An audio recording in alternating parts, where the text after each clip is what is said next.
વડોદરા વિદ્યાર્થીઓ, વાલીઓ અને શિક્ષકો ધરણા પર બેઠા। શ્રી નારાયણ વિદ્યાલયના વિદ્યાર્થીઓ અને શિક્ષકો ધરણા પર। વિદ્યાર્થીઓ, વાલીઓ, શિક્ષકો પોસ્ટર બેનર સાથે ધરણા પર બેઠા। સ્કૂલની દિવાલ ધરાશાયી થયા બાદ સ્કૂલને કરાઈ છે સીલ। વિદ્યાર્થીઓના શિક્ષણ કાર્યને થઈ રહી છે મોટી અસર। સ્કૂલ સંચાલકોએ વાલીઓને અંધારામાં રાખી નવા એડમિશન લીધા। સ્કૂલનું સીલ ખોલી સ્કૂલ શરૂ કરવાની વિદ્યાર્થીઓ માંગ કરી રહ્યા છે।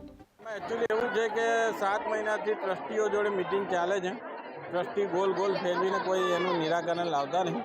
ખાસ કરીને દક્ષેશભાઈ 3-4 વાર મીટિંગમાં આવ્યા, પછી આવવાનું સદંતર બંધ કરી દીધું છે। એમને જ ખાલી રસ નહીં કે આ સ્કૂલ બને। હવે એમના ઘરે જ અમે જઈએ છીએ, બરાબર છે, અને ડીઓમાં બી જઈશું અને ગાંધીનગર બી જઈશું કે હવે ભાઈ દક્ષેશભાઈ તમે ક્યારે મીટિંગમાં બેસો છો તો આગળ એનો રસ્તો। અત્યારે સ્કૂલની દિવાલ પડી, બરાબર, અમારી સ્કૂલ સીલ થઈ ગઈ છે અને અમે કંઈ ઇન્ટરનેશનલમાં જઈએ છીએ ભણવા માટે, તો એ સારી સુવિધા પણ નહીં, તો અમને ભણવું પણ નહીં ગમતું ને ટ્રસ્ટીઓ બધા છે ને અહીંયા સ્કૂલ બનાવવા પણ નહીં માંગતા।